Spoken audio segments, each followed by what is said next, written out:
Haleluya. Punga mkono wako pale ulipo. Kwa hiyo kitu kikubwa ambacho kilikuwa kizito ni Mungu kumwacha Yesu, kumtoa kwako, tena ukiwa mwenye dhambi, kumtoa kwetu tukiwa wenye dhambi. Lilikuwa ni jambo gumu. Hatukuwa na sifa sisi Yesu kuja kwetu, lakini Mungu kwa upendo wake amemtoa Yesu aje kwetu atuokoe. Aokoe maisha yangu, aokoe maisha yako. Ni siri ya Mungu mwenyewe. Hakuna aliyetoa sadaka ikatosha Yesu aje kwetu.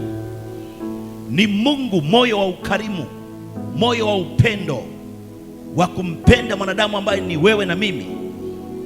Mungu amemwacha Yesu kwako aje akusamee dhambi, anisamee dhambi, akusamee uovu wote. Usiishi kwa hatia. Wewe ni mwana wa Mungu. Ziko nyakati shetani atakuletea mashtaka. Biblia inasema hati ya mashtaka imefutwa kwa wale wote ambao wako ndani ya Kristo Yesu. Usijihukumu mwenyewe. Usijione huna sifa za kutosha. Hakuna aliyeokoka akiwa na sifa. Tumeokolewa kwa neema. Tunaishi kwa neema. Mungu anachotupa maishani mwetu ni ushindi kwa kumwamini yeye aliyeshinda. Kwa hiyo sisi hatupambani kupata ushindi. Tunashindana tukiwa ndani ya ushindi. Ndio maana tunakuwa washindi, kwa sababu hatutafuti ushindi mpya. Tuko ndani ya ushindi tukitafuta ushindi kwa mambo mengine. Kwa hiyo ni washindi ndani ya ushindi. Huna ushindi mpya. Yesu ameshashinda magonjwa, ameshinda laana, ameshinda mikosi, ameshinda uchawi, ameshinda mapepo, amemshinda shetani, ameshinda dhambi. Kama mimi nashinda, ni kwa sababu ya ushindi wa Kristo Yesu ndani yangu. Kama mimi naweza, ni kwa sababu katika Kristo Yesu nayaweza mambo yote. Hakuna uwezo wako peke yako. Uko uwezo wa Yesu ndani ya wale wanaomwamini. Sisi tunaomwamini, uko ushindi ndani yetu. Mungu ameuachilia kwa njia ya Roho Mtakatifu. Roho Mtakatifu anatupa kushinda na zaidi ya kushinda. Tunapojenga imani katika neno la Mungu, Mungu anatupa kushinda. Bwana Yesu asifiwe. Haleluya. Kwa hiyo sisi ni washindi. Sisi ni washindi. Mungu akiwa upande wetu, hakuna aliye juu yetu. Lazima ulijue hilo. Unapokutana na vikwazo, unapokutana na matatizo, unapokutana na vita mbalimbali na mashaka na mashambulizi na magonjwa, cha kwanza usiangalie vita vinavyokukabili. Usiangalie upinzani unaokabili. Angalia ni nani aliyeko upande wako. Ukubwa wa vita unategemea huyu mtu ambaye anavikabili vita ana uwezo kiasi gani. Biblia inasema kwamba mtu mwenye akili anapoenda vitani anapiga gharama ya vile vita. Vita mgharimu muda gani? Vitachukua muda gani? Kwa hiyo unapokuwa unapigana vita, vita vinaamuliwa na uwezo wa huyu anayevikabili vile vita. Sasa sisi vita vyetu si vyetu. Vita vyovyote vinavyokuja kwa mtu wa Mungu si vyake. Biblia inasema,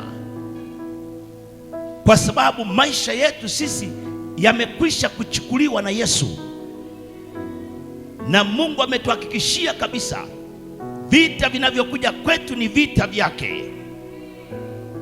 Na Mungu ndiye asiyeshindwa siku zote, ni mpiganaji, ni Bwana majeshi. Hakuna vita tangu uumbaji mpaka sasa. Vita vya kwanza vilitokea mbinguni. Vita vya kwanza vilitokea mbinguni, havikuanza duniani.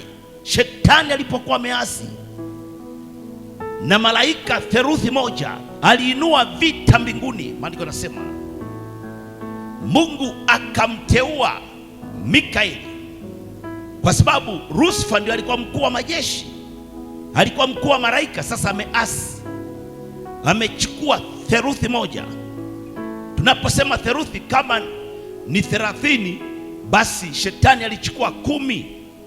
Kama ni 90, alichukua 30. Ni majeshi mengi sana. Mungu akamweka Mikaeli ili ashindane, maana Lusifa uwezo wake pia ulikuwa kwa Mungu. Alipoteuliwa Mikaeli, kushinda ilikuwa ni uhakika, maana Mungu akiwa upande wowote, kushinda ni uhakika.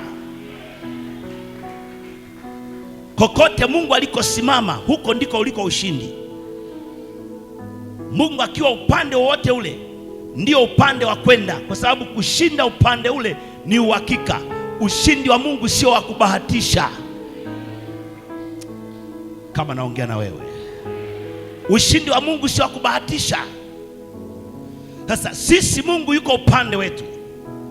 Kama Mungu yuko upande wetu, ushindi wetu ni uhakika, asubuhi, mchana na jioni.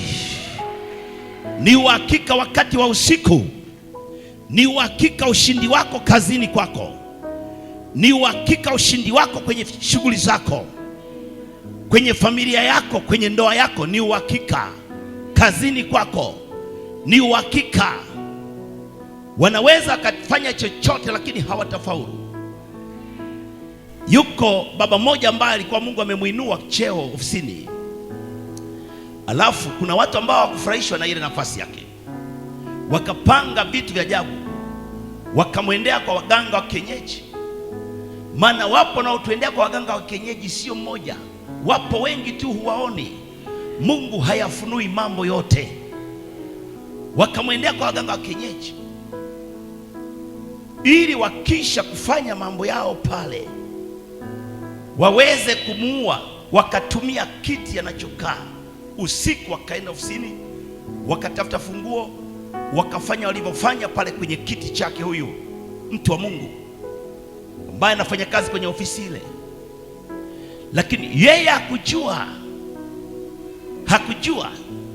siku alipokuwa ameenda ofisini, akasukumwa sana kuomba kabla hajakalia kile kiti, kitu ambacho sio cha kawaida. Akaweka mkono juu ya kile kiti, na wale ambao wamefanya hila wanafuatilia kwamba itatokea kitu gani. Akaweka mkono kwenye kile kiti, akaanza kuomba.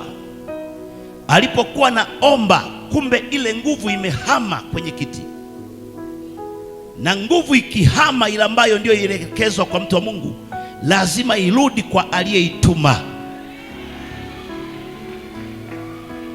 Zile ni roho ikikosa kufanya kwa huyu ambaye alikuwa ametumiwa, lazima irudi kwa mhusika, back to sender. Lazima imrudie yule ambaye alituma hiyo barua, kwamba mpokeaji hajapatikana, wanamrudishia ile barua kwa address. Ile nguvu wakati naomba ikamrudia, kwa sababu naye anafanya kazi mle ofisini, ikamrudia. Anapoomba wakashangaa, kuna mtu ameanguka huko, anatoa mapovu, anagaragara. Nini kimempata haijulikani. Mtu wa Mungu ameomba alafu amekaa, hakuna madhara. Maana Mungu akiwa upande wako, hakuna madhara juu yako. Hayo maneno sio ya kusadikishana, ni neno la Mungu. Mungu mwenyewe ndiye amesema. Hatupo hapa kukuaminisha. Wazo la kukuaminisha halipo. Nasema kile Mungu alichosema. Madhara hayatakupata. Akaanguka kule ndani. Baadaye huyu anapotaka kuhamaki kwenda kumwombea, Roho akamzuia asimwombee. Akamwambia, huyo ndio mtesi wako, huyo ndio aliyetaka akuue, mwache. Nikubeba juu juu kukimbia naye huko. Yeye akaendelea na kazi zake, lakini kikubwa madhara hayajampata. iko mipango inayopangwa juu yako. Huhitaji kujua, hatutajua yote, kwa sababu aliyeko upande wetu anajua kila kitu cha sirini, anafahamu kila kitu cha sirini. Huhitaji kushughulika na hayo. Shughulika na kumwabudu Mungu katika roho na kweli. Shughulika kumuishia Mungu peke yake. Yeye atajishughulisha na mambo yako. Bwana Yesu asifiwe.